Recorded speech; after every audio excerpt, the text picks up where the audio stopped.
কুষ্টিয়ায় পাওনা টাকা চাইতে গিয়ে ছুরিকাঘাতে যুবক খুন।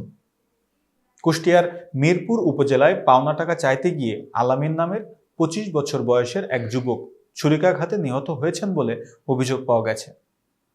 গতকাল রোববার রাত 8:45টার দিকে উপজেলার তালবাড়িয়া ইউনিয়নের চাঁদ মার্কেট এলাকায় এ ঘটনা ঘটে। আলামিন উপজেলার পশ্চিম রানাখড়িয়া গ্রামের রবিউল সর্দারের ছেলে। পুলিশ রক্তাক্ত মরদেহটি উদ্ধার করে ময়না তদন্তের জন্য কুষ্টিয়া জেনারেল হাসপাতালের মর্গে পাঠিয়েছে। এলাকার পরিস্থিতি শান্ত রাখতে সেখানে পুলিশ মোতায়েন রাখা হয়েছে। পুলিশ ও স্থানীয় বাসিন্দাদের সূত্রে জানা গেছে, পশ্চিম রানাখড়িয়া গ্রামের আসাদুল ইসলাম নামের এক ব্যক্তির কাছে 2 কেজি গরুর মাংস বিক্রি করেছিলেন আলামিন।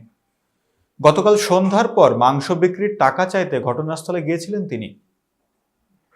টাকা চাওয়ার বিষয়টিকে কেন্দ্র করে আলামিনের সঙ্গে আসাদুলের বাকবিতণ্ডা হয়।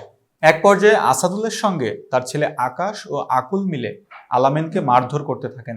এ সময় ছুরিকাঘাত করা হলে আলামিন গুরুতর আহত হন। পরে তাকে উদ্ধার করে কুষ্টিয়া জেনারেল হাসপাতালে নেওয়া হয়। সেখানে তাকে মৃত ঘোষণা করেন চিকিৎসক। এতক্ষণ বার্তা বৈঠকের সাথে থাকার জন্য ধন্যবাদ। নতুন নতুন তথ্য ও সংবাদ পেতে বার্তা বৈঠকের ইউটিউব চ্যানেল ও ফেসবুক পেজের সাথেই থাকুন।